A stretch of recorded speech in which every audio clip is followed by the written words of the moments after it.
excited. I love weddings. Let me guess, you're the model. I'm a pretty girl. You don't think I can be a surgeon? I can be a surgeon. Surgery's hardcore. I'm hardcore. You won't last the first year, babe. You're way too hot to be a doctor. Put myself through med school by posing in my underwear. I walk into the OR and everyone hopes I'm the nurse. If I were you, I wouldn't have a job, I wouldn't have skills, I wouldn't even know how to read. I'd just be naked. Remember what you did to me when I was an intern? Yeah, well, I think I gotta do that to Izzie Stevens. Well, she's smart, hardworking, gets a little too involved with her patients. He's breathing. He has a heartbeat. Take his EEG. There's no higher brain function. Think like a doctor, Izzie. He could wake up. I want you to think like a surgeon. You're thinking like a social worker. What about ACE inhibitors and digoxin? Somebody load him with dig. Steven, slow down. Your face right now, that's the problem. You're overly attached to your patient. So the answer is no. You cannot prep him. Go back to sutures. Heather, stop. I'm sorry, but she's talking about improving my quality of life. I don't think doctors should make promises they can't keep.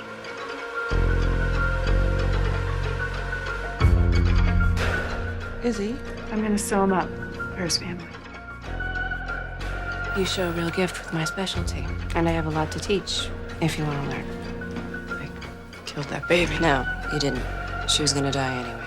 I mean, God, do you have any idea how scared I was? It was all for nothing. Hardly. If the situation ever comes up again, I know you'll be able to handle the pressure. I think Meredith and Christina are doers. They do, and we watch.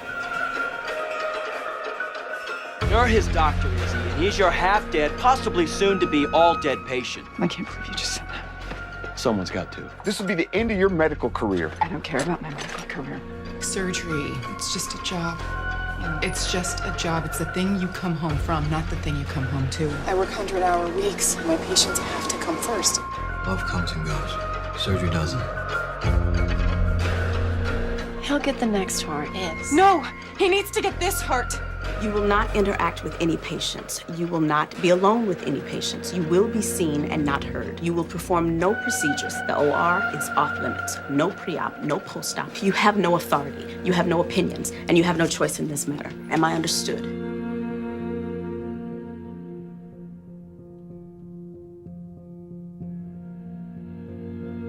It's not like I have a lot of options. 1, take my chances and never get cancer. 2, take my chances and die young. There's a third option, you know. Okay, I'm listening. Take your chances, get cancer, and fight like hell to survive. I want you to fight. I heard she like freaked out and killed a guy and had to go on probation. Great. We're stuck with a dud. Izzie, you're on sutures. Oh, he said be careful. I'm so sorry. Just go now! Just schedule the abortion and do me a favor. Don't come back. I don't know why I even bother competing. You have 2 good hands, and you aren't using them. You're their boss. You're in charge. You should get that. Shut your mouths. Get in here. Listen and learn. I'm a physician, a surgeon, and I am just as qualified as any other intern on this floor. I wasn't telling you there is some chance your baby might not be born sick. I was telling you there is a 98% chance your baby could be born perfectly healthy. A 98% chance. Are you threatening me? I swear to God, Christina, I like you. I really do. But I grew up in a trailer park, and I am not above kicking your pampered little Beverly Hills ass. It's a clean cut. You want to rub up against me, you gotta buy me a drink first. If you want me to respect you, you have to do something worth respecting. You are torturing God's creatures in an age where we have the technology that no longer requires us to. You want to do that, go ahead, but don't tell me I'm less of a doctor for walking away. How do you tell a scared kid to give her baby away? I'm sorry. No, you're not sorry. You're superior. She can have more. I mean, if you can get past the fact that I'm superior, isn't it possible that I'm also right? My mother wanted me to keep her. I have worked so hard to teach them, and I thought I was going to get the good interns. Instead, I get stuck with the duds. We've been working on the Patient X case, and we have a couple of ideas. Great, let's get to work. The girl is totally fine. She is not fine. And I believe that in the face of overwhelming evidence to the contrary, we will all be okay. The contest is a lion fight. Don't lick your wounds. Celebrate them. The scars you bear are the sign of a competitor. Thank you for teaching us. It seems an anonymous donor has offered to foot Heather's entire bill. Wow. for it. Why would you want to help me after what I did? Because it's what Jesus would freaking do! I want to open a free clinic. The Denny Duquette Memorial Clinic. I have $8 million. Get cleaned up and get through the OR. You got work to do. The OR? You're officially off probation. Here, we don't just think about ourselves. We support one another. We have each other's backs. You will never measure up to the people we've lost. You let me come back after I cut an LVAD wire. That was a different era. Times have changed. I've lost a lot of fights. You'll be a better doctor for it.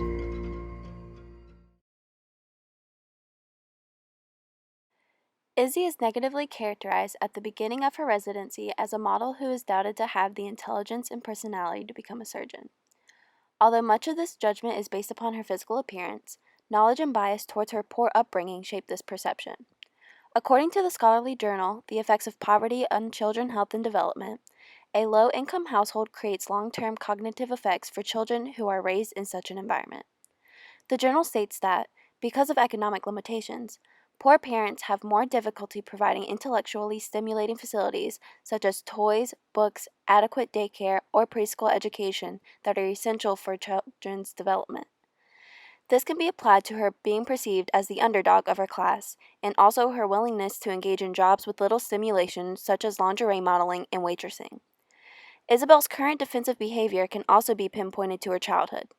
Researchers in this journal suggest that owing to the chronic stress of poverty, parents are more likely to display punitive behaviors such as shouting, yelling, and slapping, and less likely to display love and warmth through cuddling and hugging. This in return has led to individuals such as Izzie to turn to a defensive and violent attitude as shown when she threatens Dr. Karev when confronted of her previous modeling career. Come on.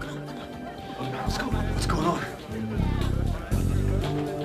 Excuse me, what's going on? George, stop.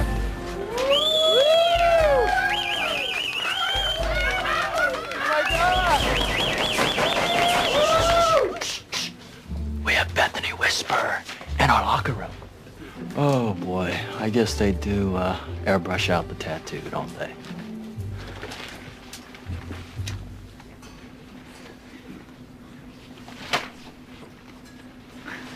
You want to see it? You really want to see it? Fine. Let's look at that tattoo up close and personal, shall we? And what are these? Oh my God, breasts! How does anybody practice medicine hauling these things around? And what do we got back here? Let's see if I remember my anatomy. Glutes, right? Let's study them. Shall we gather around and check out the booty that put Izzie Stevens through med school?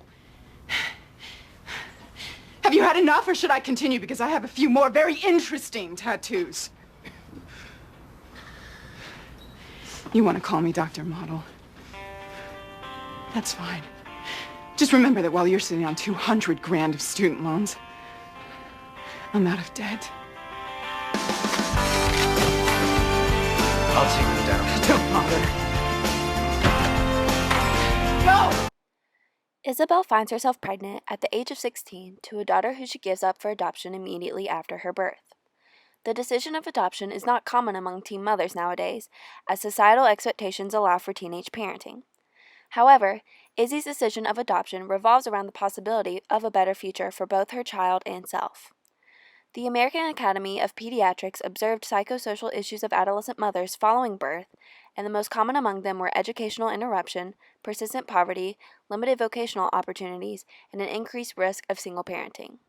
In Izzie's case, she found herself alone as a parent without the opportunity of a stable education or financial environment. This, of course, influenced her decision of providing her child with a better familial situation. However, Dr. Stevens does see her daughter again 6 years later as a leukemia patient at Seattle Grace.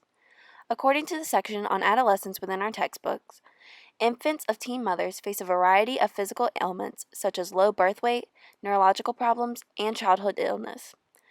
Although Izzie was able to provide a positive nurturing environment, natural biological factors led her daughter to this state due to her unintentional pregnancy.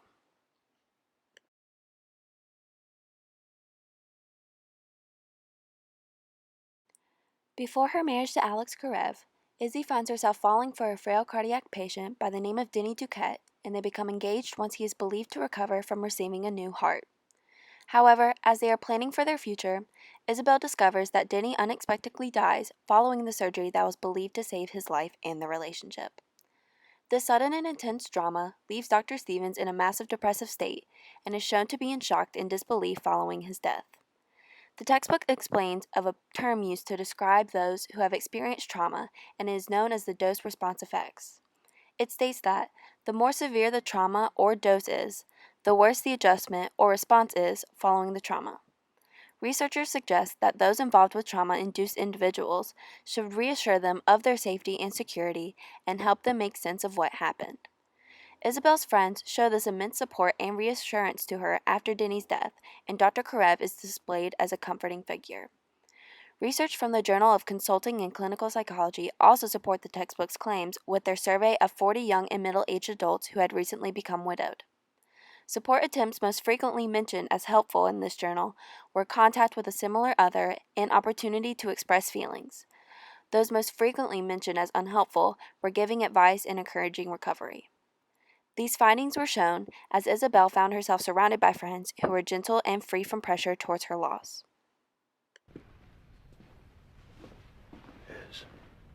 It's not Denny. The minute his heart stopped beating, he stopped being Denny. Now I know you love him, but he also loved you. And a guy that loves you like that, he doesn't want you to do this to yourself. Because it's not Denny. Not anymore.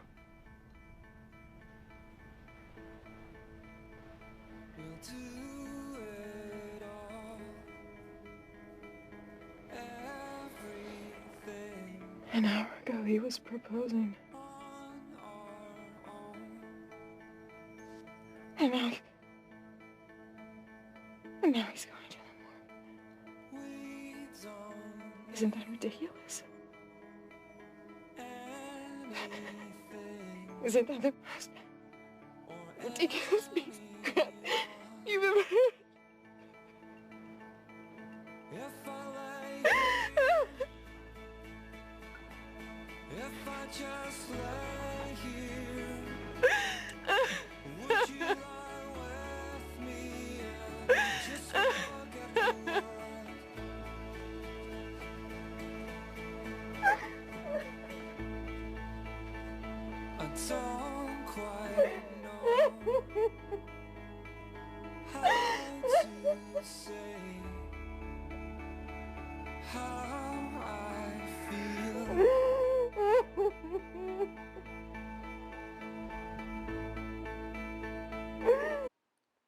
Dr. Stevens is diagnosed with stage 4 metastatic melanoma that affects her skin and spreads to her liver and brain within her late 20s.